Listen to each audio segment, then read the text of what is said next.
الحمد لله نحمده ونستعينه ونستغفره ونؤمن به ونتوكل عليه ونعوذ بالله من شرور أنفسنا ومن سيئات أعمالنا من يهده الله فلا مضل له ومن يضلل فلا هادي له ونشهد أن لا إله إلا الله وحده لا شريك له ونشهد أن سيدنا وسندنا ومولانا محمدا عبده ورسوله أما بعد قال الله تبارك وتعالى أعوذ بالله من الشيطان الرجيم بسم الله الرحمن الرحيم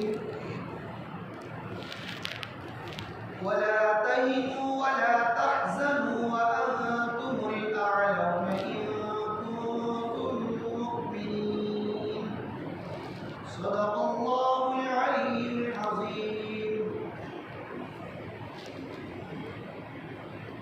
محترم مکرم دینی اور ایمانی بھائیوں، میں نے آپ حضرات کے سامنے قرآن مجید کی ایک آیت تلاوت کی ہے. اس آیت کا ترجمہ کرتا چلوں تاکہ آپ حضرات کو آج کی اس بات کا موضوع، عنوان، اس بات کا مقصد پتہ چلے. اس آیت کریمہ کا ترجمہ یہ ہے، وَلَا تَهِنُوا، اللہ تعالیٰ ارشاد فرماتے ہیں کہ تم کمزور مت ہو، ہمت مت ہارو. وَلَا تَحْزَنُوا، اور تم غمگین مت ہو، غم زدہ مت ہو، ٹینشن میں مت پڑے رہو. وَأَنْتُمُ الْأَعْلَوْنَ إِن كُنتُم مُؤْمِنِينَ، تم ہی سربلند ہونے والے ہیں. ہاں، ایک شرط اللہ تعالیٰ نے یہاں پر لگا دی کہ إِن كُنتُم مُؤْمِنِينَ، اگر تم ایمان والے ہو، اگر تم مؤمنین ہو. یہ تھا اس آیت کریمہ کا ترجمہ. میرے عزیز دوستو، اس وقت ہمارے اس ملک کے اندر جو تشویشناک حالات چل رہے ہیں، جو فسادات اور فتنے والے ماحول بنا رہے ہیں لوگ، اس سے آج ہر کوئی باخبر ہے. بچہ بھی جانتا ہے کہ کسی علاقے کے اندر کسی مسلمان کے ساتھ یہ ظلم ہوا. ہر کوئی اس سے باخبر ہے، ہر کوئی اس کا علم رکھتا ہے کہ پورے ملک کے ہندوستان کا ماحول جو ہے وہ بگڑا ہوا ہے. اب ایسے وقت کے اندر ہمارے قوم کے جو لیڈر ہوتے ہیں، جو قوم کے دانشور سمجھدار لوگ، بڑے عہدے والے لوگ جو ہوتے ہیں، جب ان کو پتہ چلتا ہے کہ اس طرح کے حالات ہیں، تو وہ لوگ جس علاقے میں جو حالات چل رہے ہیں وہاں کا لیڈر جو ہوتا ہے، حاکم جو ہوتا ہے، قائد جو ہوتا ہے، اس کو کوسنے میں لگ جاتے ہیں، اس کو ادھر ادھر کی باتیں کرنے میں لگ جاتے ہیں. عزیز دوستو، پہلے بھی فسادات ہوتے تھے، لڑائی جھگڑے، قتل و قتال، مسلمانوں پر ظلم ہوتے تھے. یہاں تک کہ مکانوں کو جلایا جاتا تھا، دکانوں کو جلایا جاتا تھا، اور یہاں تک کہ جانوں کو بھی گنوانا پڑتا تھا. لیکن جس حالات سے جس دور سے ہم گزر رہے ہیں، اس دور میں مسلمانوں کے ساتھ یہ سارے ظلم اور یہ سارے فسادات تو ہو ہی رہے ہیں، لیکن مسلمان کے خلاف، اسلام کے خلاف اور اسلامی قانون کے خلاف دھیرے دھیرے وہ لوگ اس کے دائرے کو تنگ کرتے جا رہے ہیں. اسلام کے جو شاعر ہوتے ہیں اس کو وہ لوگ دھیرے دھیرے سکڑتے جا رہے ہیں، ختم کرتے جا رہے ہیں. آپ دیکھ لیجئے اسلامی شعائر جو اٹھا لیجئے، نماز جمعہ کو میدان کھلے میدان کے اندر پڑھنے سے روکا جا رہا، مال اسٹیشن کہیں پر بھی نماز پڑھنے سے روکا جا رہا، یہ اسلام کے شعائر جو اس کو تنگ کر دیا جا رہا۔ پھر آپ دیکھیے اسلامی شعائر میں سے حجاب پردہ، اس پر بھی پابندی لگا دی جا رہی ہے۔ پھر آپ دیکھیے طلاق کا مسئلہ، پھر آپ دیکھیے لاؤڈ اسپیکر پر، یہ سارے، اس کے علاوہ بھی بہت سارے ایسے اسلام کے شعائر ہیں کہ جس کے دائرے کو تنگ کر دیا جا رہا ہے اور ختم کرنے کی کوشش کی جا رہی ہے۔ تو میں بتلا رہا ہوں کہ جو دانشور لوگ جو ہوتے ہیں، اس کی خبر رکھنے والے ہیں، بھائی وہ لوگ اس طرح کا قانون رکھیں گے تو اسلام کے شعائر پر آج آ سکتی ہے، تو وہ لوگ کیا کرتے ہیں؟ وہ لوگ جو علاقے میں ہو رہا ہے وہاں کے لیڈر کو کوستے ہیں، ٹوکتے ہیں، اتنا ہو رہا ہے، یا پھر وہ لوگ سوشل میڈیا کے اندر زیر بحث لا کر بحث و مباحثہ کے اندر پڑ جاتے ہیں۔ یہ 2-4 دن گفتگو چرچا ہوتی ہے، وہ تو کام اپنا جتنا ہوتا ہے کر لیتے ہیں، لیکن میرے عزیز دوستو، عام عوام، عام پبلک اس وقت ایسے حالات میں جب اسلامی شعائر پر انگلی اٹھی اور اسلامی شعائر کو ختم کرنے کے لیے کوششیں ہو رہی ہے، تو کیا ہم ہاتھ پر ہاتھ دھرے بیٹھیں گے؟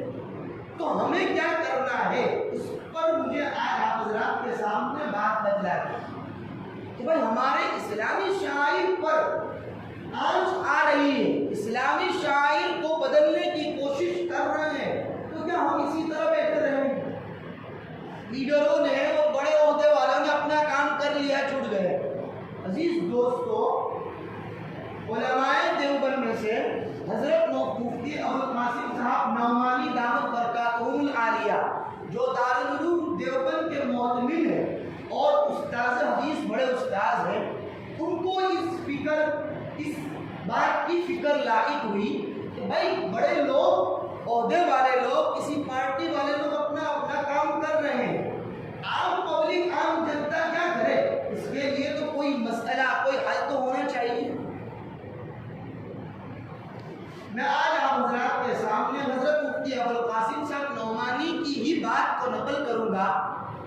انہوں نے بتایا کہ میری سمجھ اور میری نظر کے اندر 3 کام ہیں عام عوام کے لیے، عام لوگوں کے لیے، جس 3 کام کو کرنا ہے اور کریں گے تو یقیناً اللہ تبارک و تعالیٰ انقلاب لائے گا، حالات کو درست کرے گا، ٹھیک ٹھاک کر دے گا۔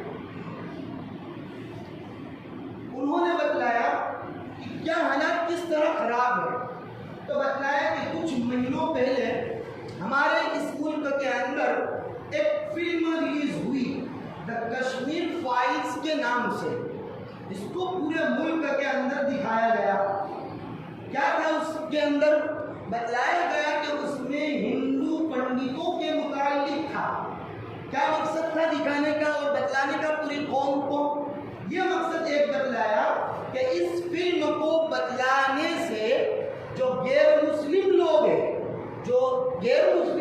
ہیں، ان لوگوں کے دلوں کے اندر مسلمانوں کی نفرت پیدا ہو جائے۔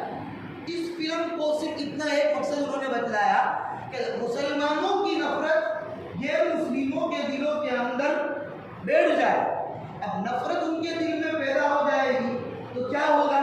جب نفرت پیدا ہو جائے گی عزیز دوستو، تو وہ اپنے اندر کے جذبات کو باہر نکالے گا مسلمانوں کے خلاف۔ جب ہمیں کسی بھائی کے خلاف کوئی نفرت ہو جاتی ہے تو ہم اندر کے جذبات کو باہر نکالنے کی کوشش کرتے ہیں اور انتقام لینے کی ٹھان لیتے ہیں، انتقام یعنی بدلہ لینے کی سوچتے ہیں، اور ہو رہا ہے۔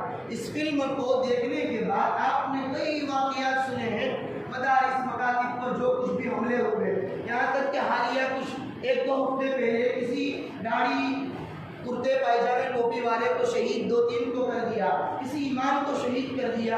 یہ ساری کی ساری چیزیں مسلمانوں کے خلاف ان لوگوں کے دلوں کے اندر نفرت بٹھانے کے لیے تھی جنہوں نے اس پر اپنے جذبات کو نکالا اور اس کا انتقام لیا۔ ایسے حالات میں ہمیں کیا کرنا ہے؟ تو فرماتے ہیں اللہ تعالیٰ کا ارشاد ہے وَلَا تَهِنُوا وَلَا تَحْزَنُوا وَأَنْتُمُ الْأَعْلَوْنَ إِن كُنتُم مُؤْمِنِينَ، تم گھبراؤ غمگین اور غمزدہ اور ٹینشن میں نہ رہو، تم ہی سربلند ہو، تمہارا ہی مقام مسلمانوں سے کہا جائے تمہارا ہی مقام بڑا ہے۔ تب ایک شرط ہے، ہاں ان کنتم مؤمنین، اگر تم ایمان رکھنے والے، اگر تم مومنین ہو۔ آپ کہیں گے کہ ہم میں سے ہر کوئی یہاں بیٹھنے والا جو ہے، جتنے بھی مسلمان ہیں سارے لوگ اللہ اور اس کے رسولوں، کتابوں، فرشتوں پر، یوم آخرت پر، قیامت کے دین پر، حشر، سب چیز پر، جنت جہنم پر ایمان لا چکا ہے، پھر بھی یہ حالات ہے۔ ہم میں سے ہر کوئی یہ ہمارا عقیدہ ہے، ایمان ہے، مانتے ہیں لوگ، پھر بھی یہ حالات ہے۔ جس دوست کو اس کا مطلب یہ نہیں، یہ تو ایمان اس کو کہیں گے، لیکن حضرت مفتی ابوالقاسم صاحب نعمانی فرماتے ہیں کہ اسی ایمان کو مضبوط کرنا ہے، اسی ایمان کو، اللہ کو ایک مانا، اس کی باتوں پر عمل کرنا، اللہ کے رسول کو نبی اور رسول مانا، اس کی سنت اور اس کے طریقے اور اس کے حکم پر عمل کرنے کا نام ہے ایمان، مضبوط ایمان۔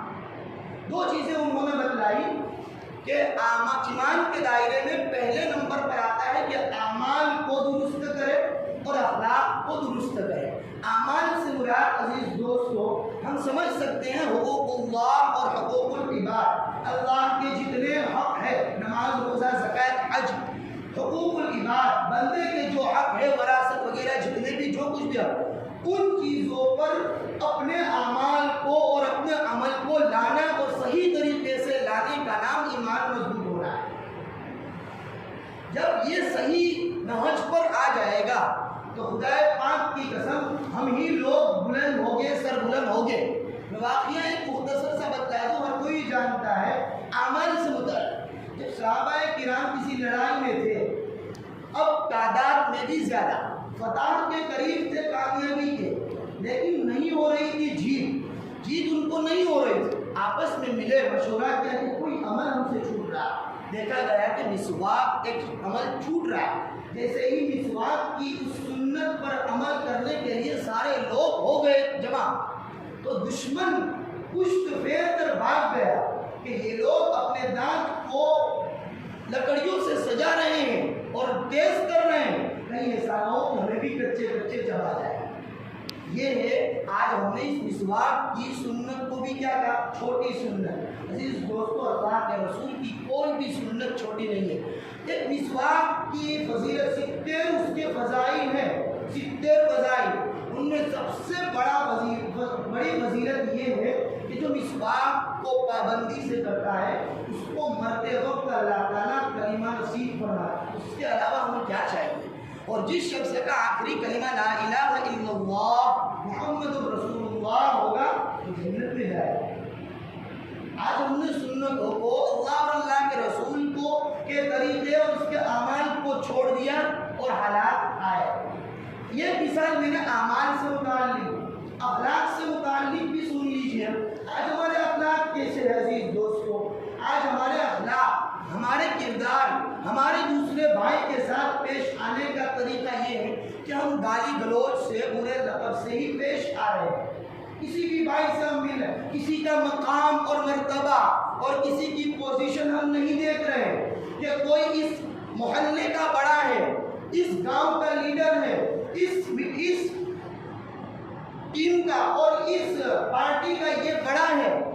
یہ مقام اور مرتبہ نہیں دیکھا جا رہا، بلکہ اس سے ہمارا اخلاق کا اور کردار کا رویہ یہ ہوتا ہے کہ تو کارے سے اور گالی سے ہم بات چیت کر رہے ہیں۔ یہ ہمارے اخلاق۔ آج ہم جس مسجد کے اندر نماز پڑھ رہے ہیں اس امام کی بھی نماز پڑھ رہے ہیں، اس کے پیچھے 5 وقت کی نماز ادا کر رہے ہیں اور آرام سے ہم سو رہے ہیں کہ ہماری فرض نماز اور اللہ کا حکم ادا ہو گیا، لیکن پیچھے ہی اس امام کی برائی، اس امام کو تانا دینا، اس امام کو برا بھلا کہنا، یہ آج ہمارے اخلاق میں سے ہے، ہمارے کردار میں سے ہے۔ ان ساری باتوں کے اندر سب سے پہلے میں اپنے آپ کو مخاطب کرتا ہوں، اپنے اہل خانہ کو، گھر والوں کو، اپنے متعلقین کو اور اپنے علاقے اور پوری قوم کو اور پوری دنیا کو اس بات کا پیغام دے رہا ہوں کہ عزیز دوستو ہمارے اخلاق کو درست کریں۔ آج ہمارے اخلاق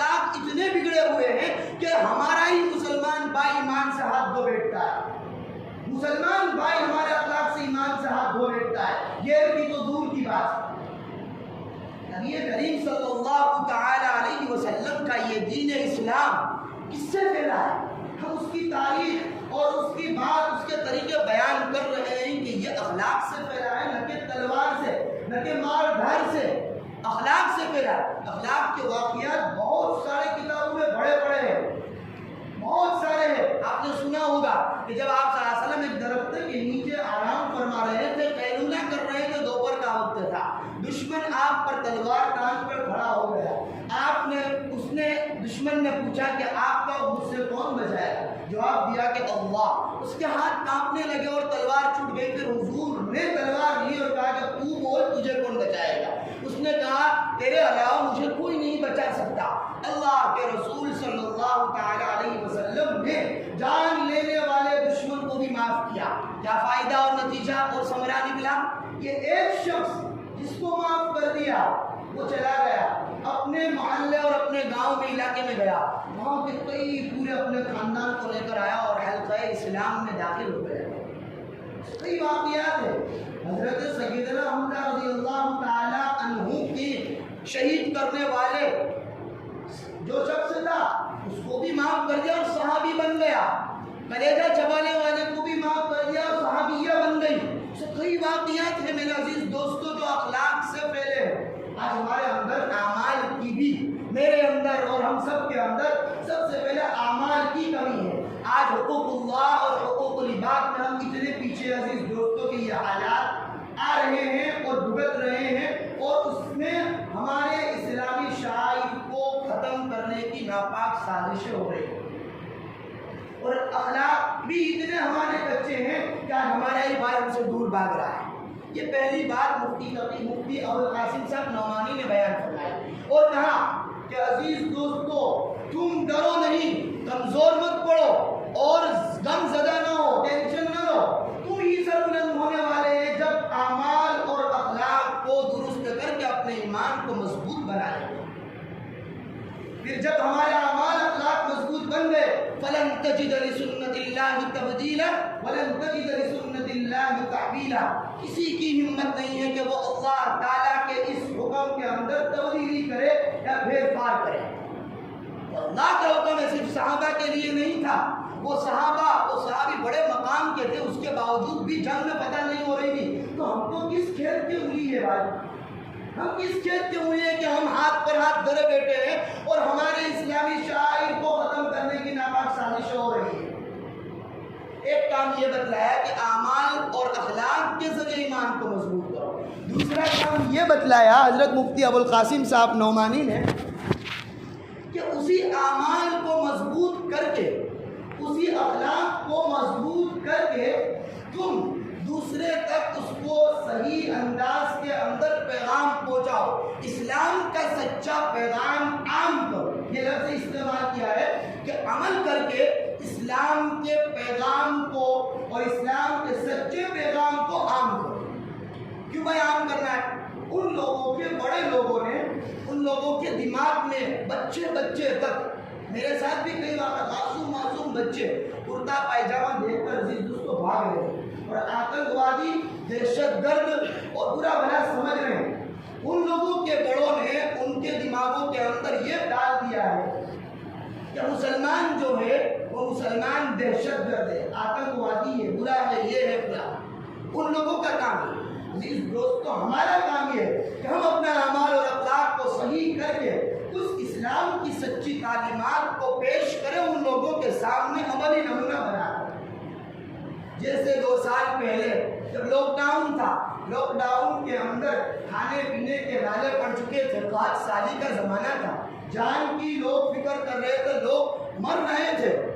اس وقت نبوی تعلیمات سے جو لوگ آراستہ تھے ان لوگوں نے موقع پا کر اپنے اعمال کے ذریعے غریبوں، فقیروں، مسکینوں کی ضرورتوں کو پورا کیا اور ہر نبوی تعلیمات پر عمل کر کے عملی نمونہ اسلام کا بتلایا.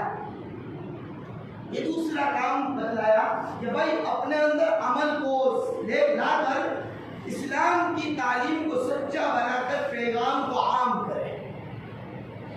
تیسرا کام حضرت مفتی ابوالقاسم صاحب نعمانی نے بیان فرمایا کہ عام لوگوں کی بات کر رہا ہوں کہ عام لوگوں کام یہ کرنا ہے کہ اپنے آپ کو دعاؤں کے اندر لگانا ہے، دعاؤں کے اندر اپنا. اس سے پہلے ایک اور بات عرض کرتا چلوں کہ یہ جو حالات ان کے دماغ میں بات ڈال دی اور ہم ابھی اعمال میں کچے ہیں، ابھی ہمارے اعمال اخلاق بن نہیں رہے، جس کی وجہ سے کیا ہو رہا ہے، ہماری مائیں اور بہنیں جب موبائل کے اندر پتہ چلتا ہے کہ کسی جگہ کسی مسلمان کے ساتھ یہ اتیاچار ہوا، یہ ظلم ہوا، تو وہ ڈرنے لگتی ہے. ہم بھی ڈرتے ہیں، ہم بھی کانپتے ہیں، ہم بھی یہ کرتے ہیں، سب ہمیں بھی ڈر لگتا ہے. اب یہ کریم صلی اللہ علیہ وسلم کا فرمان سن لیجیے، کیوں آتا ہے ڈرنا ہمیں اور ہمارے اندر یہ کیوں لیتا ہے. ایک حدیث کا ترجمہ اور اس کا مطلب میں آپ حضرات کے سامنے بتلاتا ضرور. صحابہ کے درمیان حضور صلی اللہ علیہ وسلم نے فرمایا کہ تمہارے اوپر دیگر قوم اس طرح ٹوٹ پڑے گی جس طرح ایک کھانے والا انسان پیالوں کے اندر ٹوٹ پڑتا ہے. تمہارے اوپر دوسری قوم، دوسری دیگر قوم اس طرح ٹوٹ پڑے گی، کھا جائے گی، جس طرح ایک کھانے والا انسان پیالوں کے اوپر ٹوٹ پڑتا ہے اور کھانے لگتا ہے. کسی کہنے والے نے کہا، صحابی نے، کہ کیا اس وقت ہم تعداد میں کم ہو گئے؟ کہا کہ نہیں، زیادہ ہو. پھر حضور صلی اللہ علیہ وسلم نے جواب دیا کہ اس وقت مسلمانوں کا جو ڈر اور خوف غیر مسلم کے اندر ہونا چاہیے، وہ اللہ تعالیٰ اس غیر مسلم کے اندر سے ڈر کو ختم کر دے گا اور مسلمانوں کے دلوں کے اندر اللہ تعالیٰ وہن ڈال دے گا. وہن. صحابی نے پوچھا وہن کا کیا مطلب؟ اللہ کے رسول صلی اللہ علیہ وسلم نے فرمایا کہ وہن کا مطلب عزیز دوستو یہ بتلایا کہ اس وقت اس انسان کو دنیا کی محبت اور موت سے ڈر لگے گا. دنیا کی محبت اور موت سے ڈر لگنے لگے گا، موت سے بھاگے گا، موت سے کراہت اختیار کرے گا. ایسے شخص کے ساتھ اور ایسے لوگوں کے ساتھ اس طرح دوسری قوم ٹوٹ پڑے گی. آج ہم میں سے ہر کوئی دیکھے اپنے غریبان میں موبائل کر دے. مجھے بھی دنیا سے کتنی محبت ہے اور میں بھی عزیز دوست کو موت سے کتنا ڈر رہا ہوں. حالانکہ قرآن مجید کا اعلان یہ ہے وَإِذَا جَاءَ أَجَلُهُمْ لَا يَسْتَأْخِرُونَ سَاعَةً وَلَا يَسْتَقْدِمُونَ کہ جب تمہاری موت کا وقت مقرر، وقت متعین آ جائے گا تو تم ایک ذرہ برابر بھی نہ آگے جاؤ گے نہ پیچھے جاؤ گے، یہاں تک کہ مضبوط قلعے کے اندر بھی تم چھپ جاؤ گے تو وہاں بھی تمہیں موت پکڑ لے گی. ایسے بھی بہت سارے واقعات ہیں میرے عزیز دوستو کہ جو موت دنیا اس کے بعد بہت ساری تھی. ہمارے ہی کچھ ہم میں سے ہر کوئی جان رہا ہے جو بڑے نوجوان ہیں اور جو فلمی دنیا کے اندر واقفیت رکھتے ہیں کہ وہ مائیکل جیکسن نامی ایک سنگر جو تھا، اس سنگر کے پاس بہت ساری مال دولت تھا، سب تھا، لیکن موت سے وہ ڈر رہا تھا. اب موت سے ڈرنے کی وجہ سے اس نے اپنے پاس کئی ڈاکٹر اور کئی لوگ رکھے تھے علاج، ہر وقت چیک کرنے لگتا تھا اور ہر وقت یہ ڈاکٹر اور دیگر لوگ تلاش کرتے تھے کھانے میں کوئی ملا ہوا نہیں ہے یا پھر یہ چیک کرے کسی عضو جسم کے کسی بھی عضو پر کوئی بیماری ہے یا نہیں. اگر بیماری ہوتی تو فوراً ٹریٹمنٹ ہو جاتی تھی، لیکن وہ شخص ابھی موت سے بچ نہیں سکا. ایسے کئی لوگ ہیں. تو پھر ہمیں موت سے ڈرنے اور بھاگنے کی کیا ضرورت ہے؟ اور ہمارے اہل خانہ اور گھر والے جو ایسے ماحول کو دیکھ کر عزیز دوستو ڈر رہے ہیں اور ڈر کو پھیلا رہے ہیں، عزیز دوستو اس سے ہمیں بھی بچنا ہے، ہمت رکھنا ہے، قابو رکھنا ہے اور اللہ تعالیٰ کی اس آیت پر عمل کرنا ہے. وَلَا تَهِنُوا وَلَا تَحْزَنُوا وَأَنْتُمُ الْأَعْلَوْنَ إِن كُنتُم مُؤْمِنِينَ. اگر تم مضبوط ایمان والے اور مضبوط اعمال والے اور مضبوط اخلاق والے ہیں تو تم ہی سر بلند رہو. ایک جگہ اللہ تعالیٰ ارشاد فرماتے ہیں کہ جب تم نے اپنے آپ کو بدلنے کا نہیں سوچا تو اللہ کو کیا پڑی ہے کہ تمہیں بدلے. میں گناہ کر رہا ہوں، میں کچھ کام کر رہا ہوں، میں اس سے باز آنا نہیں چاہتا، تو پھر اللہ کو کیا پڑے کہ اللہ تجھے سدھارے، تجھے تیرے اندر تبدیلی لائے. ہمیں سدھارنا پڑے گا، ہمیں دعائیں مانگنی پڑے گی. صرف قنوت نازلہ پڑھ لینے سے یا حسن حسین پڑھ لینے سے یا وظائف کو پڑھ لینے سے میرا عزیز دوستو یہ کام نہیں آئے گا. اپنے آپ کو رات کو جگانا ہوگا، رونا ہوگا، امت کے لیے اپنے لیے مانگنا ہوگا اور اپنے آپ کو انقلاب برپا کرنا ہوگا، تبدیلی لانی ہوگی. اللہ تعالیٰ کی سنی باتوں پر عمل کرنے کی توفیق عطا فرمائے. وأقول قولي هذا واستغفر الله لي ولكم. تاخیر کی معافی چاہتا ہوں.